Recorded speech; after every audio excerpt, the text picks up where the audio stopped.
This channel does not promote any violent, harmful, or illegal activities. All content provided by this channel is meant for an educational purpose only.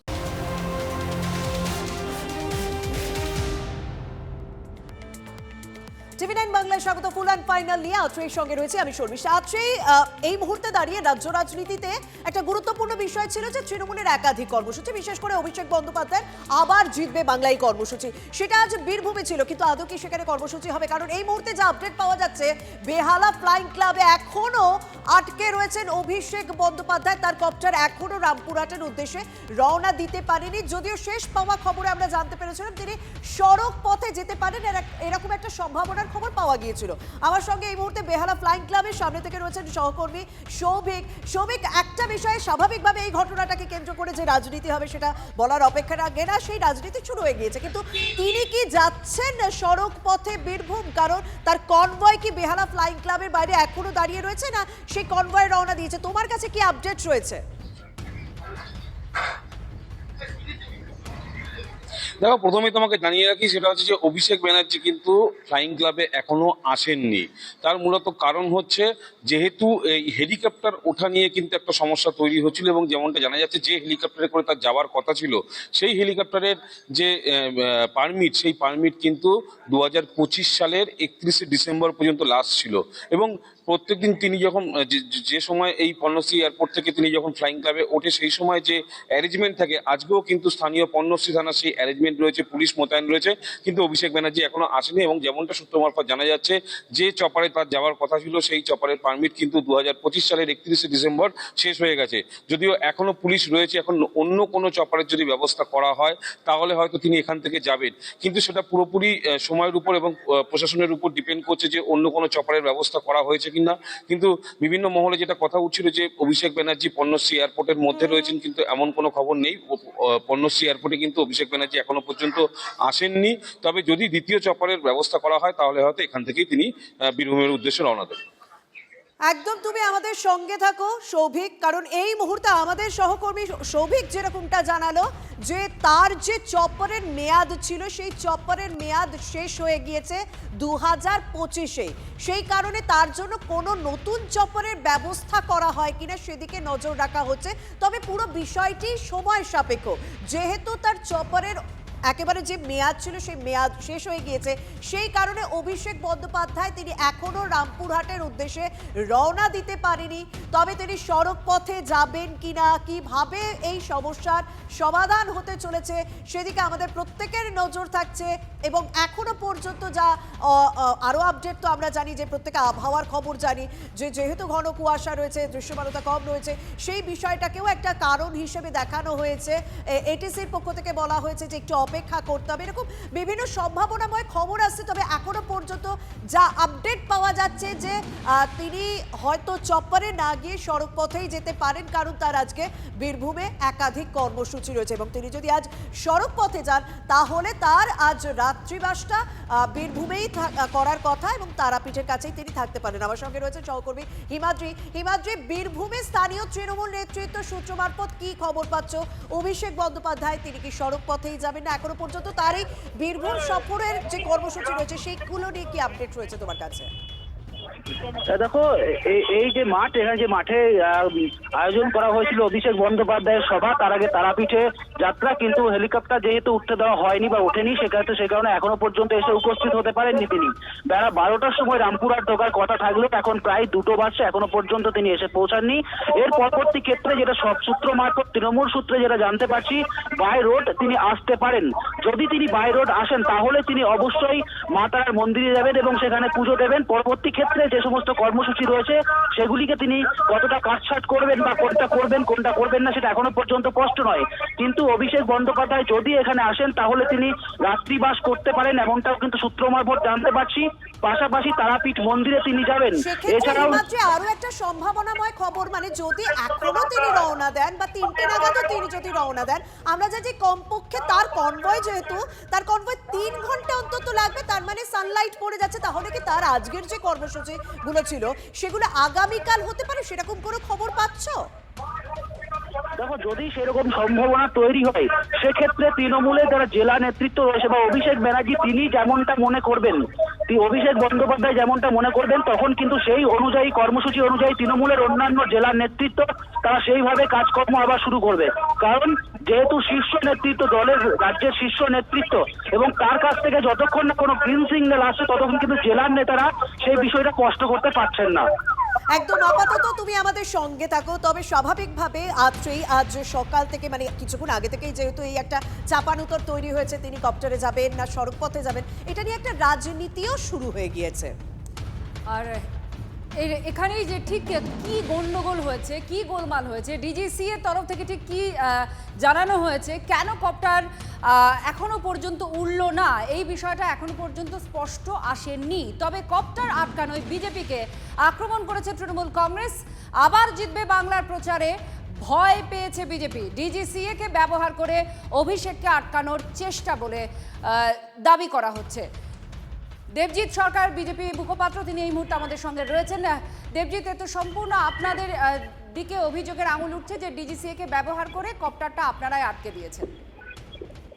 তাহা মিথ্যে কথা, কষ্ট কল্পনা এবং অলিক রঙ্গ। এইরকম একটা শীতলতম দিনে প্রাকৃতিক বিপর্যয়ের সামনে দাঁড়িয়ে হয়তো এইসব সিদ্ধান্ত হয়েছে। এইসব কথা বলে বাঙালিকে বিভ্রান্ত করা যাবে না।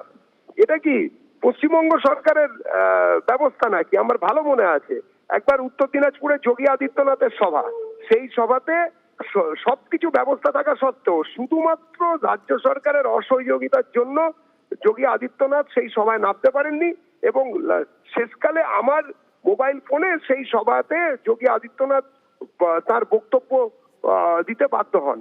এ কি অদ্ভুত ব্যাপার! এ তো যেটা এনারা বলছেন সবকিছুই নিজেদের আয়নায় দেখলে হবে তৃণমূলী দাদারা। এই সব কথা বলে আর তৃণমূল বাঙালিকে বোকা বানাতে পারবে না। বাঙালি তৈরি, তৃণমূল হেরে গেছে। এসব পাগলের প্রলাপ কিংবা পরাজিতের আর্তনাদ যেভাবেই দেখা হোক না কেন, তৃণমূলের শুধু সরকারিভাবে হারানোর দিনটা যেদিন ভোট হবে সেই জন্য বাঙালি দাঁড়িয়ে আছে। বাঙালি জিতবে, তৃণমূল হারবে। ধন্যবাদ দেবজিৎ। অর্থাৎ তৃণমূল কংগ্রেসে তোলা অভিযোগ একেবারে উড়িয়ে দিচ্ছে বিজেপি। তবে অন্যান্য রাজনৈতিক দল তারা কিভাবে দেখবেন বিষয়টিকে, আমাদের সঙ্গে রয়েছেন সিপিএম নেতা সুজন চক্রবর্তী। সুজন বাবু, ডিজিসি এর পক্ষ থেকে বলা হয়েছে দৃশ্যমানতা কম, ঘন কুয়াশা, সেই কারণে অভিষেকের চপার উঠতে দেওয়া হবে না। যদিও তৃণমূল বলছে যে বিজেপি ডিজিসিএ কে ব্যবহার করে অভিষেককে ভয় পাচ্ছে, সেই কারণে তাকে প্রচারে বাধা দেওয়া হচ্ছে। আপনারা কিভাবে দেখবেন বিষয়টিকে? প্রথমত কোন লাটের বাট আমি জানি না, যে চপারে ছাড়া মুভ করা যাবে না, কয়েক হাজার পুলিশের ব্যারিকেড ছাড়া উঠতে পারবেন না, কত বড় রাজপুত্র আমি জানি না। আর যত দিন যাবে নাটক যাত্রা সবই হবে। এ বলবে ওর পারমিশন দিলাম না, ও বলবে এর পারমিশন দিলাম না। বিজেপি নেতারা আসলে এ রাজ্যের প্রশাসন পারমিশন দেবে না, আর এরা হলে দিল্লির বিজেপি তারা একটু এদিক ওদিক করবে। এটা যত হবে তত নাটকীয়তা, এবারে লড়াই ভাব। কিন্তু আসলে এটা যেটা পরিকল্পনা করে এসব হচ্ছে নিয়ে কোনো সন্দেহ নেই। তা না হলে পারমিশন না দিলে দৃশ্যমানতা নেই, অতএব পারমিশন দেওয়া হলো না। আর পারমিশন যদি দেয় তখন আবার এই কথাটা আসতে পারে যে দৃশ্যমানতা খারাপ, জেনে বুঝে বিপদে ফেলার জন্য কি করা হলো। এগুলো নাটক ভাব। আরে কোনো লাটের বাট না রে বাবা। জ্যোতিবাবুরা পর্যন্ত যেতেন গাড়িতে। হেলিকপ্টার রাজত্ব চালু হয়েছে বিজেপি তৃণমূলে। এর হেলিকপ্টার ওর হেলিকপ্টার, লোকের পয়সা শ্রাদ্ধ করার জন্য। মানুষের কোনো খেয়ে দিয়ে কাজ নেই। কে হেলিকপ্টার উঠবেন আর কে হেলিকপ্টার উঠতে পারবেন না, এতে মানুষের কোনো আগ্রহ নেই। এসব নাটক। ধন্যবাদ। স্বাভাবিকভাবে রাজনীতি হচ্ছে, যদিও অপেক্ষা করতে বলা হয়েছে দৃশ্যমানতা কম থাকা, এরকম এডিসি সূত্র মারফত খবর পাওয়া যাচ্ছে। আমাদের সঙ্গে রয়েছেন তৃণমূল কংগ্রেসের মুখপাত্র, তৃণমূল কংগ্রেস নেতা জয়প্রকাশ মজুমদার। জয়প্রকাশ বাবু, এখনো পর্যন্ত অভিষেক বন্দ্যোপাধ্যায় উঠতে পারেননি। বিজেপির পক্ষ থেকে বলা হচ্ছে যে আপনাদের তরফ থেকে যে অভিযোগ উঠছে যে বিজেপি ডিজিসিএ কে ব্যবহার করেছে, বিজেপি সেই অভিযোগ অস্বীকার করছে। এদিকে লেফটের তরফ থেকে বলছে যে পুরো বিষয়টা নিয়ে একটা নাটক হচ্ছে। আপনারা কিভাবে দেখবেন? দেখুন, লেফটের কথা কোনো উত্তর দেব না। আজকে পুলিশের ডিজির সেটাও কেন্দ্রীয় সরকার নাকচ করেছে, নানা কথা বলেছে। ডিজিসিএ পারমিশন দিচ্ছে না, ইডি সিবিআই ইনকাম ট্যাক্সকে ভোটের আগে কাজে লাগাচ্ছে, ইলেকশন কমিশনকে কাজে লাগাচ্ছে, তারপর সিপিএম কি বললো তাতে এসে যায় না। কারণ বিজেপির রথ বাংলার সীমানায় আটকে গেছে, বাংলার মানুষের কাছে পরাজিত হয়েছে বিজেপি, আর বাংলার মানুষ মমতা বন্দ্যোপাধ্যায় তথা তৃণমূল কংগ্রেসকে পূর্ণ সমর্থন জানিয়ে এসছে, আবার জানাবে। সুতরাং এক্ষেত্রে বিজেপি একটা ভেন্ডেটা পলিটিক্সের চেষ্টা করছে এই কেন্দ্রীয় সরকারের বিভিন্ন সংস্থাকে কাজে লাগিয়ে। বেশ। এটা সুস্পষ্ট হয়ে গেছে। বেশ। তবে আমরা আশা করব যে যে প্রক্রিয়ায় করছে শীঘ্রই তারা চিন্তা করবে, ডিজিসি এর শুভবুদ্ধির উদয় হোক। এইভাবে মানুষের অধিকারকে আটকে রেখে পলিটিক্স বা রাজনীতি করা যায় না, মানুষের মন জয় করা যায় না। ধন্যবাদ। আমরা এটা- কথা বললাম তৃণমূল কংগ্রেস নেতা তৃণমূলের রাজ্য সহ সভাপতি জয়প্রকাশ মজুমদারের সঙ্গে, এবং তিনি বলছেন যে এভাবে তৃণমূল কংগ্রেসকে আটকানো যাবে না। তবে এই মুহূর্তে আরো বেশ কিছু আপডেট আসছে এই অভিষেক বন্দ্যোপাধ্যায়ের বীরভূম সফর নিয়ে, এবং তিনি চপারে যাচ্ছেন, মানে সড়ক পথে যাবেন না চপারে যাবেন সেদিকে আমাদের নজর থাকছে। কপ্টার উঠতে না দেওয়ার অভিযোগ করেছিল তৃণমূল কংগ্রেস, এবং তারা বারবার বলছে যে বিজেপি ডিজিসিএকে ব্যবহার করে অভিষেক বন্দ্যোপাধ্যায় আবার জিতবে বাংলা যে কর্মসূচি, প্রচার কর্মসূচি, তাকে আটকে দেওয়ার চেষ্টা করছে, যদিও বিজেপি তাদের এই সমস্ত অভিযোগ অস্বীকার করেছে। তবে বেশ কিছু আপডেট আসছে, আমরা এই সংক্রান্ত নজর রাখবো যে তিনি আকাশপথেই যাচ্ছেন না সড়ক পথেই যাচ্ছেন। এই মুহূর্তে সব থেকে বড় খবর, এই মুহূর্তে যা আপডেট পাওয়া যাচ্ছে আজই অবশেষে অভিষেকের কপ্টার ওড়ার অনুমতি পাওয়া গেল। অবশেষে অভিষেকের কপ্টার ওড়ার অনুমতি পাওয়া গেল, এবং আর কিছুক্ষণের মধ্যেই অভিষেকের কপ্টার উড়বে বেহালা ফ্লাইং ক্লাব থেকে। এখনো পর্যন্ত যা আপডেট, এই মুহূর্তে যে খবর পাওয়া যাচ্ছে যে অভিষেক বন্দ্যোপাধ্যায় তার কপ্টার ওড়ার অনুমতি মিলছিল না, কিন্তু সেই অনুমতি পাওয়া গেল। আর কিছুক্ষণের মধ্যেই উড়বে অভিষেকের কপ্টার, আর কিছুক্ষণের মধ্যেই অভিষেকের কপ্টার উড়তে চলেছে। সেই সংক্রান্ত আপডেট আপনাদেরকে দেবো। তাহলে যে কর্মসূচিগুলো যে সময় ছিল, হ্যাঁ একটু সময় পরিবর্তন হলো, তার আজকের কর্মসূচিগুলো আজ হবে না তিনি রাতে থাকছেন বীরভূমে, না সেগুলো কাল হবে, সেদিকে আমাদের নজর থাকছে। একটু পরেই উঠবে অভিষেকের কপ্টার। অবশেষে অভিষেকের কপ্টার ওড়ার অনুমতি পাওয়া গেল।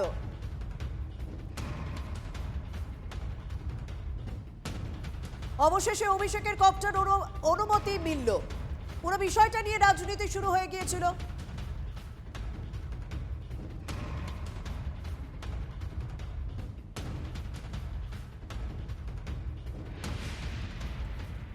আর একটু পরে অভিষেকের কপ্টার উড়বে। বীরভূমে আজ তোর নজর কেষ্ট এবং কাজলের বীরভূম, সেখানে একাধিক কর্মসূচি। আমরা দেখলাম যে অভিষেক বন্দ্যোপাধ্যায়ের কনভয় এই মুহূর্তে বেহালা ফ্লাইং ক্লাবে পৌঁছে গেল, কারণ তার কপ্টার অনুমতি পাওয়া গিয়েছে। অভিষেকের কনভয় ঢুকলো বেহালা ফ্লাইং ক্লাবে, অর্থাৎ এই মুহূর্তে দাঁড়িয়ে নিশ্চিত হওয়া গেল যে তিনি কপ্টারেই যেতে চলেছেন বীরভূমে। আর কিছুক্ষণের মধ্যেই তার কপ্টার উঠবে। বেলা 12টায় ওড়ার কথা ছিল অভিষেকের কপ্টার, তার সময় পরিবর্তন হলো। ডিজিসি এর পক্ষ থেকে বলা হচ্ছে ঘন কুয়াশার কারণে কপ্টার ওড়ার অনুমতি দেওয়া হয়নি। অবশেষে অভিষেকের কপ্টার ওড়ার অনুমতি মিলল, আর কিছুক্ষণের মধ্যে তার কপ্টার উঠবে বীরভূমের উদ্দেশ্যে। আপনারা সেই ছবিও দেখতে পাচ্ছেন যে বেহালা ফ্লাইং ক্লাব রয়েছে, তার ভেতরেই অভিষেক বন্দ্যোপাধ্যায়ের কনভয় ঢুকলো, আর কিছুক্ষণের মধ্যেই তার কপ্টার উঠবে। কপ্টার উড়তে দেওয়া হচ্ছিল না ডিজিসি এর তরফ থেকে, এবং সূত্র মারফত আমরা জানতে পারছিলাম যে আবহাওয়াজনিত কারণেই, মূলত দৃশ্যমানতা কম থাকলেই ডিজিসিএ উড়তে অনুমতি দেয় না। আর সেই সূত্র মারফত এই খবর থাকলেও এটা নিয়ে রাজনৈতিক যে চাপানুতো সেটা শুরু হয়েছিল। তৃণমূলের তরফ থেকে অভিযোগ করা হচ্ছিল যে বিজেপি ডিজিসিএকে দিয়ে এটা করিয়েছে।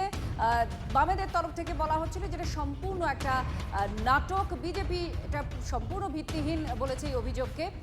আর এই মুহূর্তে আপনারা দেখতে পাচ্ছেন সেই কপ্টারে উড়ানের জন্য অভিষেক বন্দ্যোপাধ্যায়ের গাড়ি পৌঁছে গিয়েছে। বীরভূমে তার কর্মসূচি রয়েছে, তিনি একটা দীর্ঘ প্রচার কর্মসূচি করছেন গোটা বাংলা জুড়েই। সেই আজকে তার বীরভূমে কর্মসূচি আছে, সেই কর্মসূচির মধ্যেই আজকে এই খবর সামনে আসে, যেখানে ডিজিসিএ কে দায়ী করা হচ্ছিল যে ডিজিসিএ কপ্টার উঠতে অনুমতি দিচ্ছিল না, এর পেছনে বিজেপির হাত আছে, এমনটা অভিযোগ তৃণমূল কংগ্রেসের তরফ থেকে করা হচ্ছিল। এখন আপনাদের জানাই আপডেট যে অনুমতি দেওয়া হয়েছে উড়ানের জন্য। সৌভিক আমাদের সঙ্গে রয়েছেন। সৌভিক, আমরা দেখতে পাচ্ছি এই মুহূর্তে অভিষেক বন্দ্যোপাধ্যায়ের যে কনভয় সেটা ঢুকলো ফ্লাইং ক্লাবের ভেতরে, কি আপডেট আছে আর? দেখো, তোমাকে জানিয়ে রাখি, এই ফ্লাইং ক্লাব থেকে অভিষেক বন্দ্যোপাধ্যায় বীরভূমের উদ্দেশ্যে রওনা দেবেন এবং সেই নিয়ে কিন্তু জটিলতা তৈরি হয়েছিল।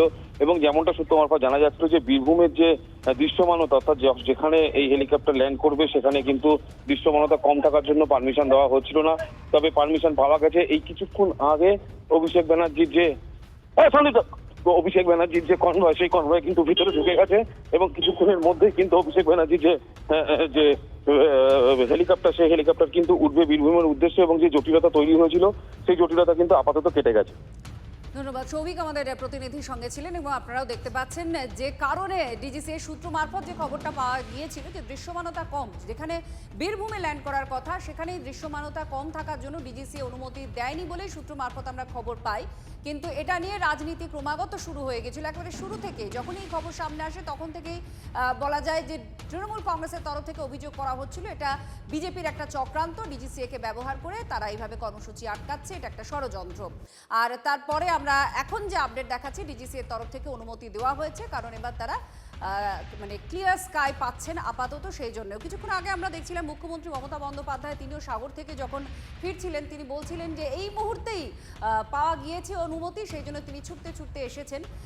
আর ডিজিসিএ এর অনুমতি না দেওয়ার ক্ষেত্রে দৃশ্যমানতাকেই কারণ বলা হচ্ছিল বলে সূত্র খবর, কিন্তু রাজনীতি ক্রমাগত শুরু হয়ে গিয়েছিল, এখানে বিজেপির হাত দেখছিল তৃণমূল কংগ্রেস। ডিজিসিএ এর পক্ষ থেকে মূলত বলা হয়েছিল যে বীরভূমে যেখানে ল্যান্ড করবে তার এই কপ্টার, সেখানে ঘন কুয়াশা, সেখানে দৃশ্যমানতা কম রয়েছে, তাই স্বাভাবিকভাবে তার এই কপ্টার ওড়ার অনুমতি দিতে পারছে না ডিজিসিএ।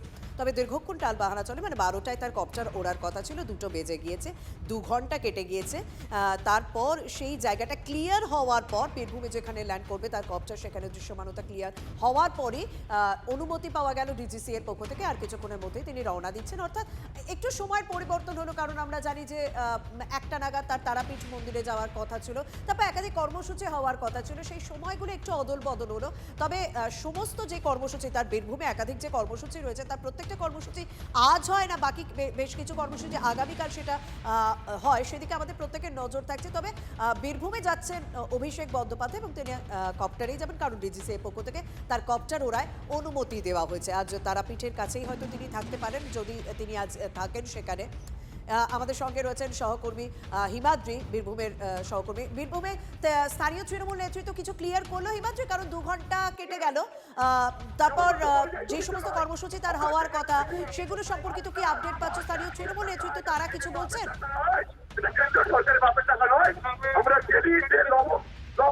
ওই প্রশ্নটা আরো হিমাদ্রি, কথা বলবো আমাদের প্রতিনিধি হিমাদ্রির সঙ্গে।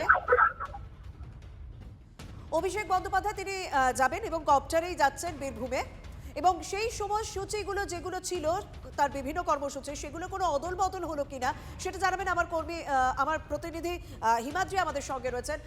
হিমাদ্রি, স্থানীয় তৃণমূল নেতৃত্ব, বীরভূম তৃণমূল নেতৃত্ব কি বলছে? তার সময়গুলো তো একটু হলেও পিছিয়ে গেল, সব কর্মসূচি আজকে হচ্ছে না কাল হচ্ছে, কি বলছেন তৃণমূল কংগ্রেস নেতৃত্ব বীরভূমে? দেখো, জেলা তৃণমূলের সমস্ত নেতৃত্ব তারা মোটামুটি ভাবে এখানেই এসে উপস্থিত হয়েছেন, তারা এখন মঞ্চের কাছে রয়েছেন। যেহেতু অভিষেক বন্দ্যোপাধ্যায়ের এতক্ষণ ঢুকে যাওয়ার কথা ছিল কিন্তু তিনি আসতে পারেননি, সব মিলিয়ে একটা অচল অবস্থা তৈরি হয়েছে। কারণ অভিষেক বন্দ্যোপাধ্যায় আজ যদি না আসেন, তাহলে যদি তিনি বাইকার আসেন, সেক্ষেত্রে তাদের কোন কোন কর্মসূচিগুলি এরপর হবে, যে পরপর 3টে কর্মসূচি ছিল, সেই 3টে কর্মসূচির মধ্যে কোন কর্মসূচি তিনি অংশগ্রহণ করবেন, কোনটাতে করবেন নাই, সবটাতে কিন্তু একটা এই মুহূর্তে দ্বন্দ্বে রয়েছে জেলা তৃণমূল নেতৃত্ব। যদিও শতাব্দী রায় কিছুক্ষণ আগে তিনি মঞ্চের কাছে এসে উপস্থিত হলেন, এই যে অভিষেকের সভামঞ্চ সেখানে এসে উপস্থিত হলেন এবং TV9 বাংলাকে তিনি জানালেন যে তিনি অভিষেক বন্দ্যোপাধ্যায় আসছেন। সব মিলিয়ে কিন্তু একটা বিভ্রাট তৈরি হয়েছে, তিনি আসছেন কি আসছে না। আপডেট রয়েছে যে কপ্টারেই যাচ্ছেন অভিষেক বন্দ্যোপাধ্যায়, অনুমতি পাওয়া গিয়েছে তার কপ্টার ওড়ার, তিনি আকাশপথেই যেতে চলেছেন বীরভূমে, সেরকমই এখনো পর্যন্ত পর্যন্ত আমরা খবর পেলাম, সেক্ষেত্রে হিমাদ্রি প্রচুর মানুষও জমায়েত করেছিলেন, প্রচুর মানুষও ভিড় করেছিলেন। অভিষেক বন্দ্যোপাধ্যায় কি বলেন, শুধুমাত্র তৃণমূল নেতা কর্মীরা যারা সমর্থক তারাও গিয়েছিলেন, তাদের মধ্যে কি রিয়াকশন দেখতে পাচ্ছ, তারা কি প্রতিক্রিয়া, তারা কি বলছেন? কারণ অনেকটা সময় তাদের অপেক্ষা করতে হচ্ছে। দেখো একেবারে অনেকেই এখনো পর্যন্ত রয়েছে, অনেকেই সভা ছাড়ছেন, সব মিলিয়ে কিন্তু অনেকে এখনো পর্যন্ত এসে উপস্থিত হচ্ছেন। সবাই একটা দ্বন্দ্বে রয়েছে, তিনি আদৌ আসছেন কি আসছেন না, এই দ্বন্দ্ব কাটিয়ে ওঠা কিন্তু এই মুহূর্তে সম্ভব হয়নি। সকল মানুষই কিন্তু যেমন অভিষেক বন্দ্যোপাধ্যায়ের যে বক্তব্য শোনার জন্য এসেছিল এবং তাকে দেখার জন্য এসেছিল, সে মতেও কিন্তু প্রচুর মানুষ ভিড় জমিয়েছিল। অনেকেই এখনো পর্যন্ত সভামঞ্চের কাছে রয়েছেন, আবার অনেকে এখান থেকে ফিরে যাচ্ছেন অভিষেক বন্দ্যোপাধ্যায়ের দেখা না পেয়ে। সব মিলিয়ে কিন্তু পরবর্তীতে কি কর্মসূচি নেওয়া হয় তার দলের পক্ষ থেকে সেটা এখন দেখার বিষয়, বা তিনি এসে তিনি কি বার্তা দেন সেটাও। সঙ্গে থাকো, তুমি আমাদের সঙ্গে থাকো, আমরা কপ্টার উড়বে, এই কপ্টারের ছবি আমরা দেখতে পাচ্ছি।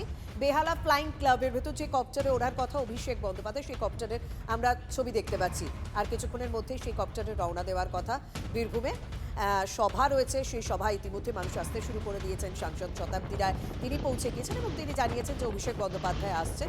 সে কপ্টার উড়লো বেহালা ফ্লাইং ক্লাব থেকে, অর্থাৎ তার কিছুক্ষণের অপেক্ষা, তারপরে তিনি বীরভূমে পৌঁছচ্ছেন। অভিষেক বন্দ্যোপাধ্যায় দীর্ঘ 2 ঘন্টা 18 মিনিট একটা চাপানুতর চলো, তার কপ্টার উঠবে কি উঠবে না। অবশেষে সেই কপ্টার উঠল, বেহালা ফ্লাইং ক্লাব থেকে বীরভূমের উদ্দেশ্যে রওনা দিলেন তৃণমূলের সর্বভারতীয় সাধারণ সম্পাদক অভিষেক বন্দ্যোপাধ্যায়। আবার জিতবে বাংলা, এই প্রচার কর্মসূচি তার চলছে রাজ্যের বিভিন্ন প্রান্তে। আজ তার বীরভূমে সভা রয়েছে, বীরভূমে একাধিক কর্মসূচি রয়েছে। সেই কপ্টার বীরভূমের উদ্দেশ্যে রওনা দিল।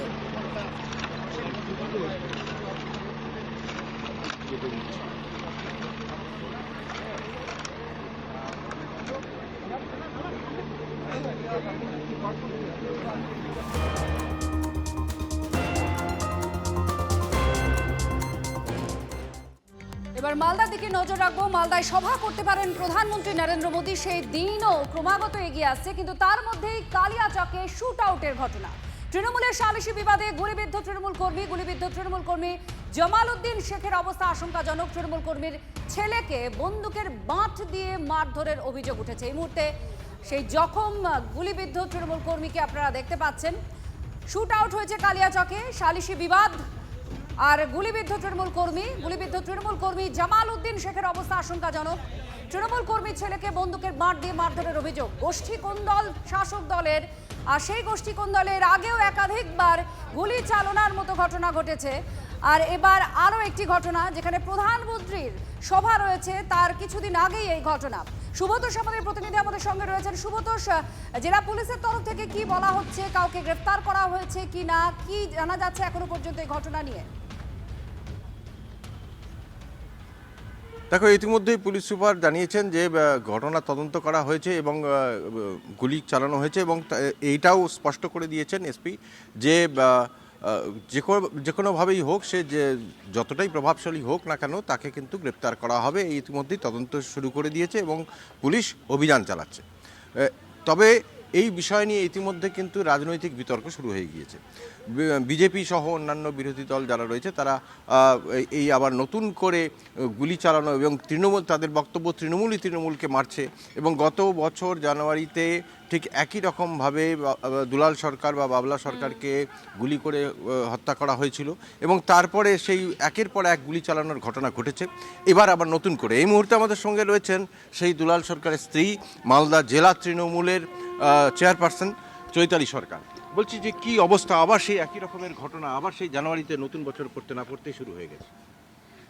দেখুন, আমি বিষয়টি শুনলাম যে এরকম একটা ঘটনা ঘটেছে গুলিবিদ্ধ হওয়ার, এবং একটা খেলার মাঠে বাচ্চাদের খেলা নিয়েই এই সমস্যা, সেখান থেকে এই ঘটনা ঘটেছে। এটা খুব দুঃখজনক। আমার অবশ্যই তার পরিবারের সাথে আমরা আছি, এবং এই গুলিবিদ্ধ করা এতটাই মানে ধৈর্যহারা হয়ে বা এতটাই হঠাৎ করে মাথার মধ্যে হিংস্রতার থেকে এই ঘটনাটা ঘটেছে। এবং খুব স্বাভাবিকভাবেই যিনি গুলিবিদ্ধ হয়েছেন তিনি চিকিৎসাধীন রয়েছেন এখন পর্যন্ত আমি যা জানি। ছেলে এবং তার ভাইপোকেও আক্রমণ করা হয়, এবং তার ছেলে বা ভাইপোকেও আক্রমণ করা হয়েছে, এটা জানলাম।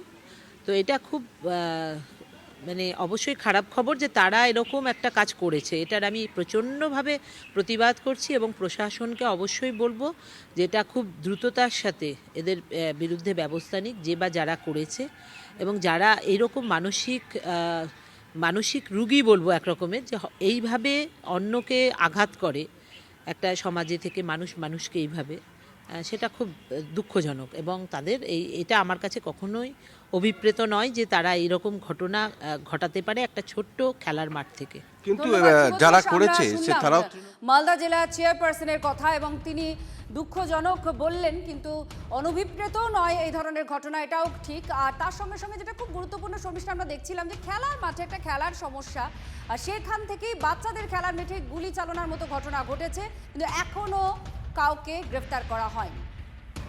প্রকাশ্য দিবালোকে কালিয়াচকের বুকে এক যুবককে গুলি করা হলো, এবং মারছে তৃণমূল, মরছে তৃণমূল, এবং তৃণমূলের লড়াই সাধারণ মানুষের জন্য নয়, সাধারণ মানুষের সঙ্গে এদের সম্পর্ক নেই। তৃণমূলের লড়াই হচ্ছে কে সিন্ডিকেট দখল করতে পারবে, কে কত টাকা খুন সন্ত্রাস করে মানুষকে তুলতে পারবে, তারই লড়াই। আজকে যে ঘটনা ঘটেছে, একটা আল্টারকেশন হয়েছিল, এটা আমরা পেয়েছি। কী নিয়ে, কীভাবে, কেন, আগে প্রিভিয়াস কাজ ছিল কিনা, সেগুলো সব আমরা খতিয়ে দেখছি। যে বা যারা এই ঘটনা ঘটিয়েছে, এই ঘটনার পেছনে যারা আছে বা যারা এই ঘটনা ঘটিয়েছে, তাদের এগেনস্টে স্ট্রং অ্যাকশন নেওয়া হবে। আমরা কিছু ইনফরমেশন পেয়েছি এই ব্যাপারে, কারা অফেন্ডার আছে, উই আর টেকিং অ্যাকশন। দাড়িভিট মামলা, সেই দাড়িভিট মামলায় হাইকোর্টে ধাক্কা খেল রাজ্য সরকার। রাজ্য সরকারের পক্ষ থেকে কি বলা হয়েছিল এবং বিচারপতি তার কি অবজারভেশন জানাবেন আমার সহকর্মী শ্রাবন্তীর সঙ্গে রয়েছেন। শ্রাবন্তী, দেখো, সিঙ্গেল বেঞ্চ যখন দাড়িভিট মামলার এনআইএ কে হস্তান্তর করেছিল, সেই সময় একটা প্রশ্ন উঠেছিল, বারবার মামলাকারীদের পক্ষ থেকে বলা হয়েছিল যে যেহেতু মামলায় উচ্চপদস্থ পুলিশ আধিকারিকদের বিরুদ্ধেই মামলাটা রয়েছে, তাহলে সেখানে রাজ্য পুলিশ কিভাবে তদন্ত করবে, এর ভিত্তিতেই এনআইএ যুক্ত করা হয়েছিল। পরবর্তী সময় রাজ্য সরকার এই সিঙ্গেল বেঞ্চের রায়কে চ্যালেঞ্জ করে ডিভিশন বেঞ্চের দ্বারস্থ হয়। ডিভিশন বেঞ্চও আজকের একই রকম ভাবে সিঙ্গেল বেঞ্চের রায়কে বজায় রেখেছে। বিচারপতি সব্যসাচী ভট্টাচার্যের ডিভিশন বেঞ্চও একই যুক্তি রেখেছেন যে যেখানে রাজ্য সরকারের পুলিশ রয়েছে, সেখানে কিভাবে রাজ্য সরকার তদন্ত করতে পারে। ফলে আপাতত যেভাবে এনআইএ তদন্ত করছিল, সেই একই রকম ভাবে এনআইএ তদন্ত করতে পারবে দাড়িভিট মামলার ক্ষেত্রে। ধন্যবাদ। সামনে নির্বাচন, আর তার মধ্যেই জোরালো হচ্ছে একটা প্রশ্ন যে রাজ্যের ডিজি কে হতে চলেছেন। তার কারণ বর্তমান ডিজির 31শে জানুয়ারির মধ্যে মেয়াদ শেষ হচ্ছে। পরবর্তী ডিজি কে?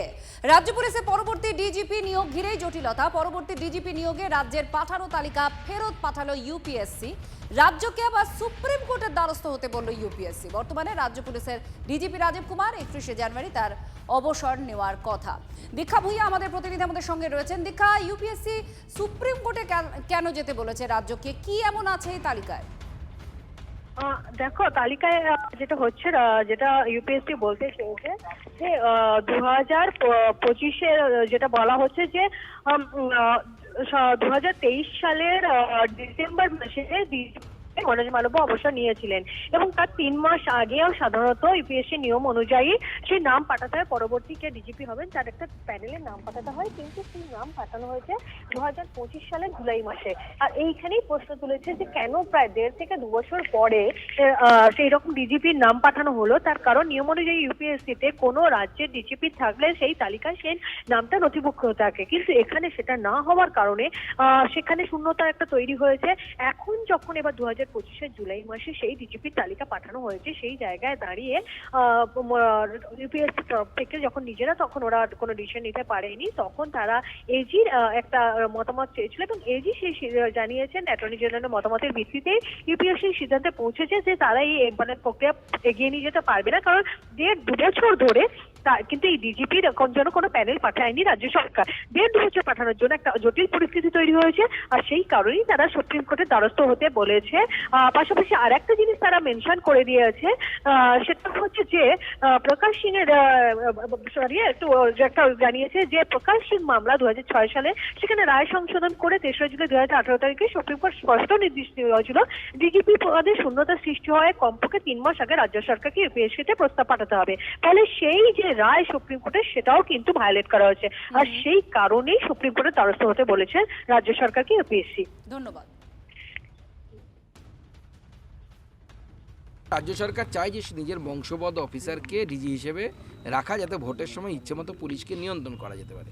আর পশ্চিমবঙ্গের পুলিশ যে কতটা অপদার্থ, বিশেষ করে গণতান্ত্রিক পরিবেশ রক্ষার ক্ষেত্রে বারবার প্রমাণিত হয়েছে। আমার নিজের গণনা কেন্দ্রে রাত 12টা-1টার সময় তৃণমূল কংগ্রেসের গুন্ডা বাহিনী ঢুকে যাচ্ছিল ভোট লুট করার জন্য। আমাদের বিজেপির কর্মীরা ওখানে দাঁড়িয়ে লাঠি হাতে সামলেছে, তবে থেমেছে। এটা হচ্ছে পশ্চিমবঙ্গের পুলিশ। আমরা দাপটে জিতে এসেছি, মমতা বন্দ্যোপাধ্যায় হারাতে পারেনি আমাদেরকে। তো সেই জন্য আমরা জানি যে মমতা বন্দ্যোপাধ্যায় চাই পুলিশ দিয়ে পুরোটা নিয়ন্ত্রণ করার জন্য, হবে না। নির্বাচন কমিশনকে আমরা বলবো, দাবি জানিয়েছি, নিরপেক্ষভাবে ভোট করাতে হবে। এটা সম্পূর্ণ প্রশাসনিক একটা ব্যাপার। কে ডিজি হবেন তার নির্দিষ্ট পদ্ধতি আছে, সেই পদ্ধতি মেনে রাজ্য সরকার লিস্ট পাঠিয়েছিলেন এবং যা যা হওয়ার কথা যুক্তরাষ্ট্রীয় পরিকাঠামোতে সেই নামের লিস্ট থেকে, অর্থাৎ তালিকা থেকেই একজনকে নিয়োগ করা হয়, সেরকমই প্রথা। এখন সেই প্রথা বিজেপি সরকার তো কোনো প্রথাই মানে না। মুখ্য নির্বাচনী আধিকারিককে যেভাবে নিয়োগ করা উচিত সেটাকে না মেনে অমিত শাহের পছন্দের একজন আধিকারিককে মুখ্য নির্বাচন আধিকারিক করে দেওয়া হয়েছে। এক্ষেত্রেও তারা এসব কিছু হয়তো চাইছেন, কিন্তু তাতে কার কি এসে যায়।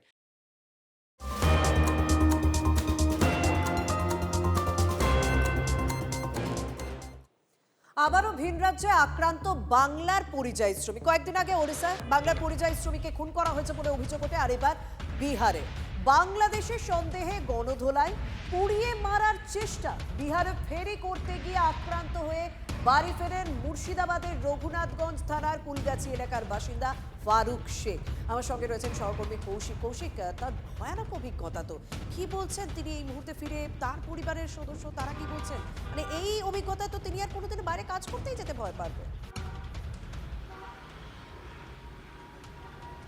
দেখো, একদমই সেই ভয়ঙ্কর অভিজ্ঞতা নিয়ে তিনি কিন্তু বাড়ি ফিরেছেন। পেটের টানে কিন্তু রোজগারের জন্য গেছিলেন বিহারের ভাগলপুর এলাকায় তিনি ফেরির কাজ করতেন।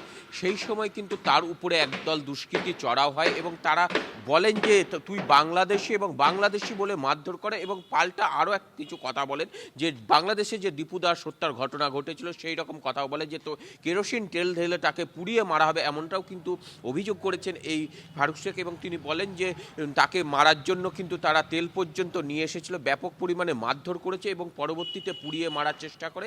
পরবর্তীতে জনাকয়েকের সহযোগিতায় তিনি কোনো রকমে প্রাণে বাঁচেন এবং তারপর সেখান থেকে কিন্তু তিনি পালিয়ে আসেন তার বাড়িতে রঘুনাথগঞ্জে। অর্থাৎ যে বাংলাদেশে এই সন্দেহ যে একের পর এক এই রাজ্যের শ্রমিকরা হেনস্থা, কোথাও হয়রানি, কোথাও মারধরের শিকার, আবার কোথাও আবার ডিটেনশন ক্যাম্পেও কিন্তু বন্দী রয়েছেন, যেমনটা তামিলনাড়ুতেও বন্দী রয়েছেন। অর্থাৎ যে এই রাজ্যের পরিযায়ী শ্রমিক যারা ভিন রাজ্যে যাচ্ছে তারা একের পর এক আক্রান্তের ঘটনা ঘটছে এবং প্রতিটি ক্ষেত্রে বেশিরভাগ ক্ষেত্রে দেখা যাচ্ছে এরকম বারবার হেনস্থার শিকার এবং ভয়ানক অভিজ্ঞতা হচ্ছে তাদের, যে কারণে তারা আবার রাজ্যে ফিরে আসছেন। কৌশিক, তুমি আমাদের সঙ্গে থাকো, আমি এই মুহূর্তে তার বক্তব্য শোনাবো দর্শকদের। ঘটনা ঘটেছে, আমাকে মারেছে বিহার ভাগলপুর। কোথায় কি কাজ করতেন? ফেরি করতে।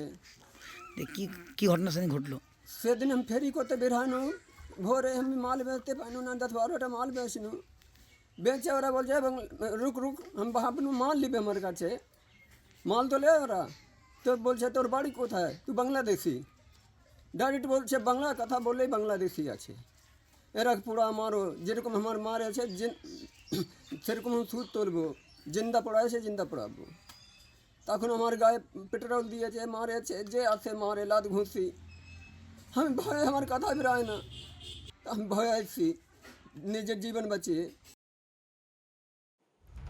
ফারুক শেখ তিনি ভয়ানক অভিজ্ঞতা নিয়ে এসেছেন কাজ করতে গিয়ে।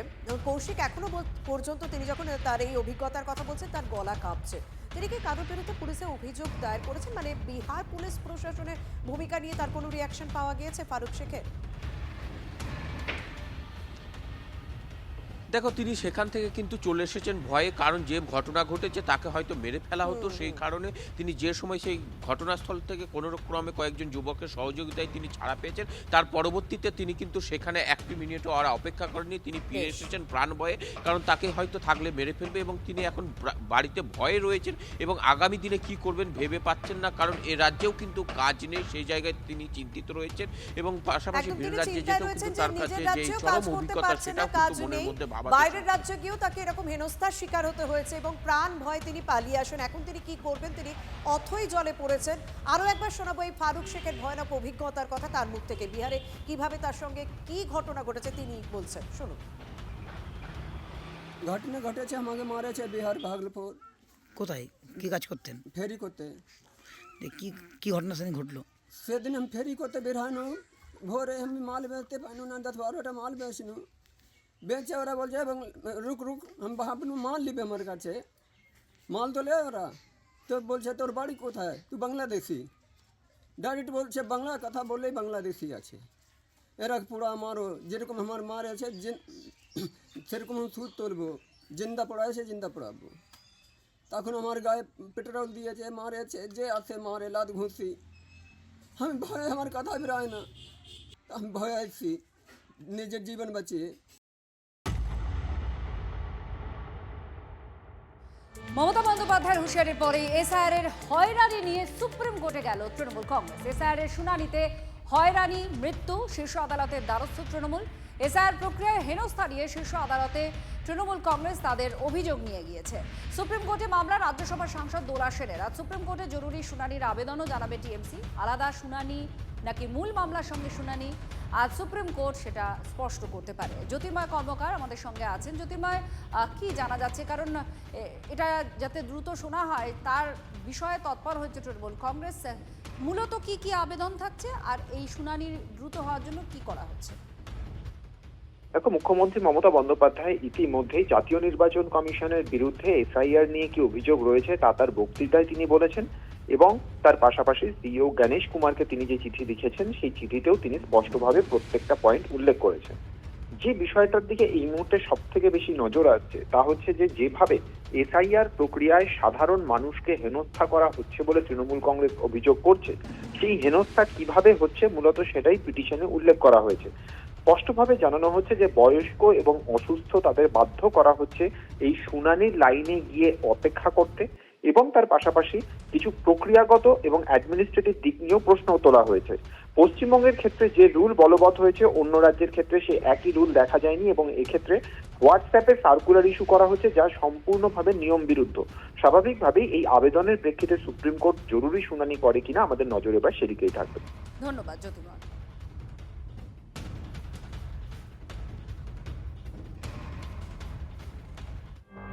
এসআইআর এর নামে অত্যাচার চলছে, আর কত প্রাণ যাবে। সুপ্রিম কোর্টে যাওয়ার কথা বলে গতকালই গঙ্গাসাগর থেকে সরব হয়েছিলেন মমতা বন্দ্যোপাধ্যায়। প্রয়োজনে নিজেই সওয়াল করবে বলে জানিয়েছিলেন মুখ্যমন্ত্রী।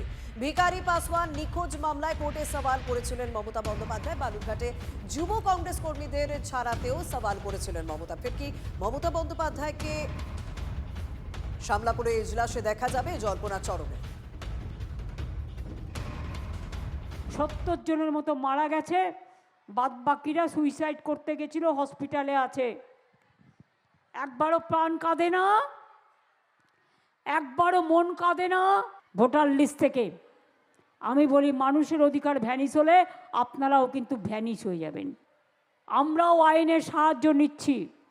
আগামীকাল কোর্ট খুলবে, আমরাও আইনে যাব।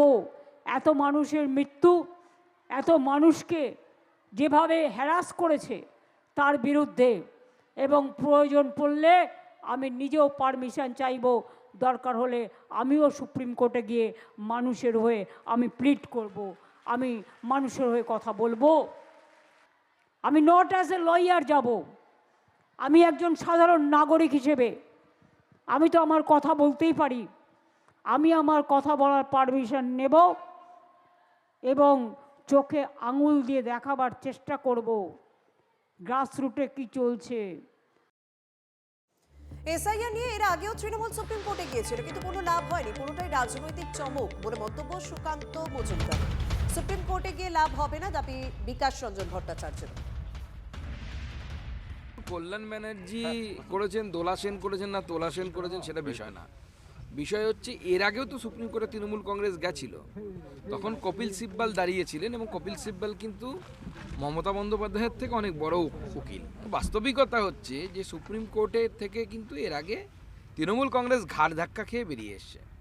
তৃণমূল কংগ্রেস সুপ্রিম কোর্টে গিয়ে কী বলবে যে বাংলাদেশি মুসলমানদেরকে ভোটার লিস্টে রাখতে হবে? অনুপ্রবেশকারীদেরকে রাখতে হবে? পলিটিক্যাল স্ট্যান্ডবাজি ছাড়া আর কিচ্ছু নেই। মমতা বন্দ্যোপাধ্যায় কোর্টে গিয়ে চিৎকার চেঁচামেচি করবেন, আমার ওটাই চিন্তা। আবার আমাদের মুখ্যমন্ত্রী তো হাজার হোক অপমানিত হয়ে না ফিরে আসে ওখান থেকে, বিভিন্ন জায়গা থেকে তো অপমানিত হয়ে ফেরেন। এগুলো হচ্ছে মমতার নিজের করা যে অপরাধ, সেই অপরাধকে ঢাকবার প্রয়াস। আজকে পশ্চিমবঙ্গের বুকে অনুপ্রবেশের এই গপ্পটা তো উনি তৈরি করেছিলেন, এবং সে ওর তৈরি করা গপ্প নিয়ে এখন বিজেপি প্রকৃতপক্ষে একটা হই হই করছে, মানুষ বিপদে পড়ে গেছে, এখন বাজবার জন্য লম্পক করছে সুপ্রিম কোর্ট। কি হবে সুপ্রিম কোর্টে গিয়ে? ইলেকট্রাল বন্ডে বেআইনি টাকা আছে, দিল্লিতে বারবার যাতায়াত করতে পারে, ঘুরে আসবে। এসআইআর এর বিরুদ্ধে সামগ্রিকভাবে মানুষকে সংঘবদ্ধ করে ভোটার লিস্ট আধুনিকীকরণ করার চেষ্টা করতে হবে। অনুপ্রবেশের তত্ত্ব মমতা হাজির করেছিল, অনুপ্রবেশের দৃষ্টিকোণ থেকে দেখলে হবে না। এইটা নিয়ে যা আমরা বামপন্থীরা বারবার লড়াই করছি, সেই লড়াইটাই জারি থাকবে। তৃণমূল কংগ্রেস প্রথম থেকে যেটা বলে আসছে যে আমরা এই পদ্ধতিটা যেভাবে হচ্ছে তার বিরোধিতা করছি। তাড়াহুড়ো করে অপরিকল্পিতভাবে এসআইআর করা হচ্ছে রাজনৈতিক স্বার্থ সিদ্ধি চরিতার্থ করার জন্য কোনো একটা দলের হয়ে। তার বিরুদ্ধে প্রতিবাদ রাস্তায় নেমে হচ্ছে। এবার আইনি পথেও তার প্রতিবাদ হবে, আইনি পথেও তার ব্যবস্থা নেওয়া হবে। কারণ কিছুদিন আগে দেখলাম 104 বছর বয়সের এক বৃদ্ধা, তাকেও যেতে হয়েছে। এমন একজন মানুষ যিনি ভারতবর্ষ স্বাধীন হওয়ার আগে থেকে আছেন, তাকে যেতে হচ্ছে। এই যে হেনস্থা, এটা পরিকল্পিতভাবে হেনস্থা করা হচ্ছে, যার বিরুদ্ধে সর্বস্তরে লড়াই হবে।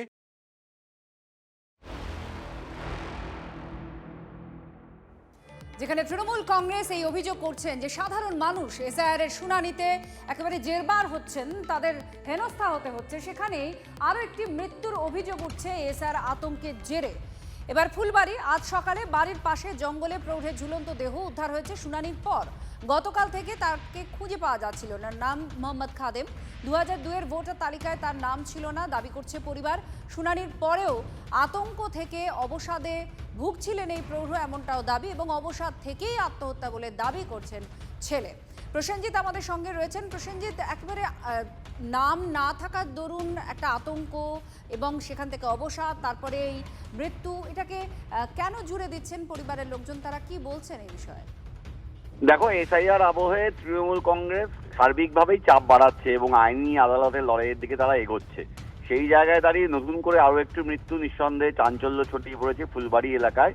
পরিবারের যেটা দাবি, 2002 সালের যে ভোটার তালিকা, সেই তালিকায় তাদের কারো নাম ছিল না এবং তারা হিয়ারিংয়েও যোগ দিয়েছিলেন, এবং হিয়ারিংয়ে তারা যে কাগজপত্র দেখিয়েছেন, পুরনো ড্রাইভিং লাইসেন্স দেখিয়েছেন, তাতে কমিশন আশ্বস্ত হয়েছিল। কিন্তু আতঙ্ক নাকি ওই ব্যক্তির পিছু ছাড়ছিল না, যে কারণেই মানসিক অবসাদগ্রস্ত হয়ে পড়েছিল এবং গতকাল নিখোঁজ থাকার পর আজ সকালে তার দেহ উদ্ধার হয়। স্বাভাবিকভাবেই এই খবর পৌঁছে যাওয়ার পরই কিন্তু তৃণমূলের নেতৃত্ব সেখানে পৌঁছে গিয়েছেন, মেয়র গৌতম দেব সেখানে গিয়েছেন এবং তিনি আশ্বাস দিয়েছেন পরিবারের পাশে আছেন এবং এই মৃত্যুর দায় কমিশনকে নিতে হবে বলে আরো একবার তোপ দেখেছে। ধন্যবাদ। শোনাবো গৌতম দেবের বক্তব্য। বাবাকে পাচ্ছি না আমরা বাড়িতে, তো খোঁজাখুঁজি করলো, আমরাও ছিলাম না বাড়িতে, দুইজনে আসলাম, 8টার পর আসলাম, তো খুঁজে দেখতেছি পাচ্ছি না। তারপর আমরা পুলিশ স্টেশনে গিয়ে দেখাইলাম ফটো বাবার, হ্যাঁ নিখোঁজ আছেন, একটু দেখে দিন। তো আইসে তারপরে আমরা আসলাম, আইসে আর পাইলাম না, পুরা ঠান্ডা করছিল রাতের বেলা। তো হ্যাঁ সকালবেলা আবার 6টার দিকে বেরোলাম খোঁজাখুঁজি করতে গিয়ে দাদা দেখলো পাশে আমাদের একটু ইএসআইসি হসপিটালের কাছাকাছি একটা জঙ্গল আছে, ওইখানের মধ্যে মানে সুসাইড করেছে, গলায় দড়ি দিয়েছে। এসআইআর চাপিয়ে দিয়ে পশ্চিমবঙ্গে প্রায় 71 জন মানুষ তারা মারা গেলেন। এই যে ঘটনাগুলো অত্যন্ত দুর্ভাগ্যজনক। ইলেকশন কমিশনকেই এই দায়ভার নিতে হবে, কেননা তারাই এই কাজটা করেছেন। এটা যদি সময় নিয়ে মানুষকে প্রচুর অপরচুনিটি দিয়ে করা হতো, তাহলে এই ধরনের ঘটনা ঘটতো না।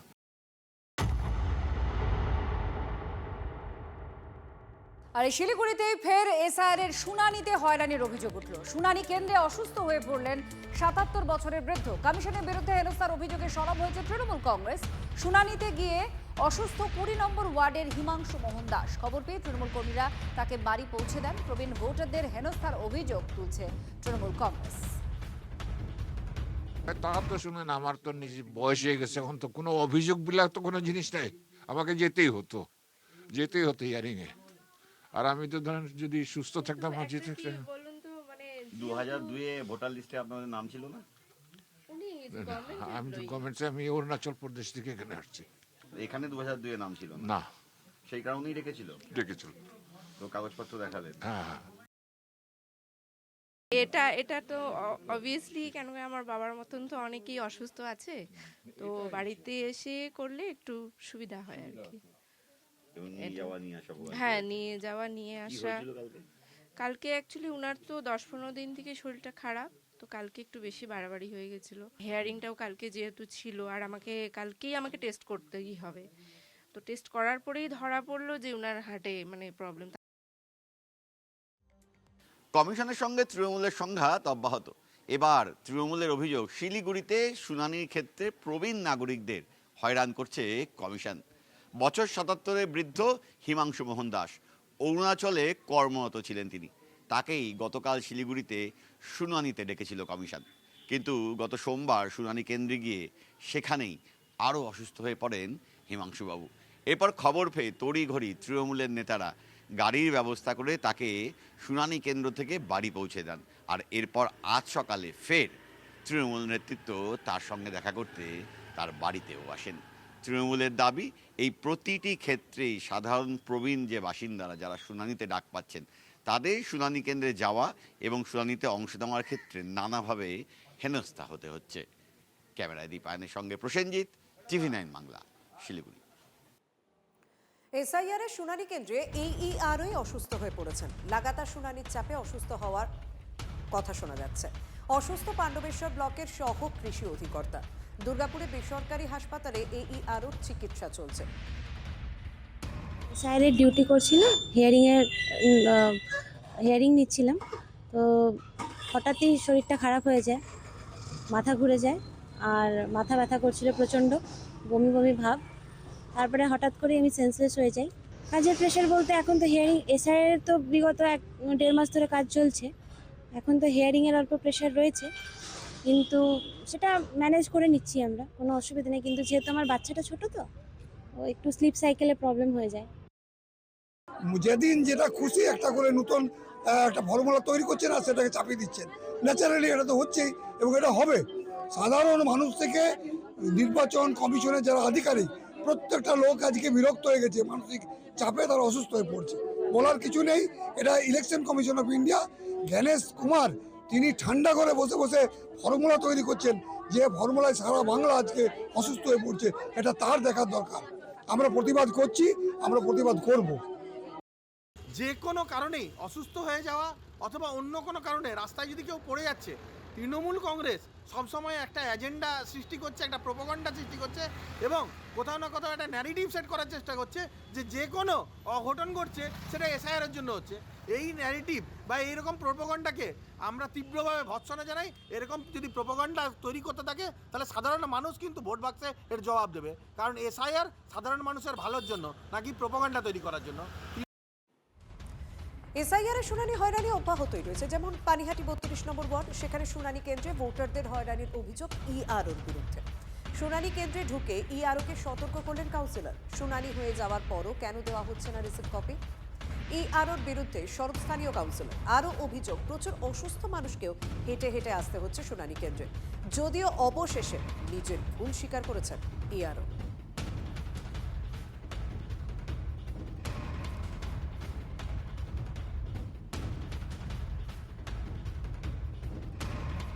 পানিহাটি 32 নম্বর ওয়ার্ডে EROকে গিয়ে কাউন্সিলর তিনি নিজে হুমকি দিচ্ছেন এবং তার বেশ কিছু প্রশ্ন রয়েছে। কেন অসুস্থ মানুষকেও হেঁটে হেঁটে আসতে হচ্ছে, কেন শুনানি হয়ে যাওয়ার পরও রিসিপ্ট কপি দেওয়া হচ্ছে না, এই ধরনের নানা অভিযোগ করেন তিনি।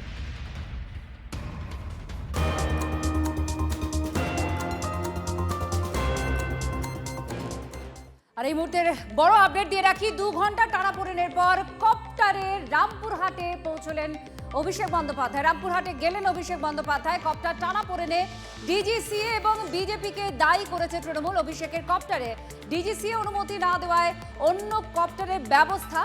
আর কি জানা যাচ্ছে, ঠিক কি হয়েছিল এবং কিভাবে কপ্টার রওনা হলো রামপুরহাটে, এটাই আমরা জানবো। সৌরভ গুহ আমাদের সঙ্গে রয়েছেন। সৌরভ, কি হলো, ডিজিসিএ কেন কপ্টার উড়তে দেয়নি এবং পরে যে অন্য একটা ব্যবস্থা করা হয় কপ্টারের, কি হলো পুরো বিষয়টা? দেখো, প্রথমেই যেটা তৃণমূল কংগ্রেসের তরফ থেকে জানানো হচ্ছে তা হলো এই সম্পূর্ণ রাজনৈতিক কারণেই এই কপ্টার উঠতে দেওয়া হয়নি। এবং যেহেতু আবার জিতবে বাংলা ক্যাম্পেইন চলছে, অভিষেক বন্দ্যোপাধ্যায়কে রাজনৈতিকভাবে রুখবার জন্যই এই কপ্টার উঠতে দেওয়া হয়নি, রাজনৈতিক উদ্দেশ্য প্রণোদিত ভাবে। এবার কর্তৃপক্ষ, সিভিল এভিয়েশন কর্তৃপক্ষ জানাতে পারবেন যে কোনো টেকনিক্যাল ত্রুটি ছিল কিনা। এ ব্যাপারে এখনো পর্যন্ত কর্তৃপক্ষের কোনো বক্তব্য পাওয়া যায়নি।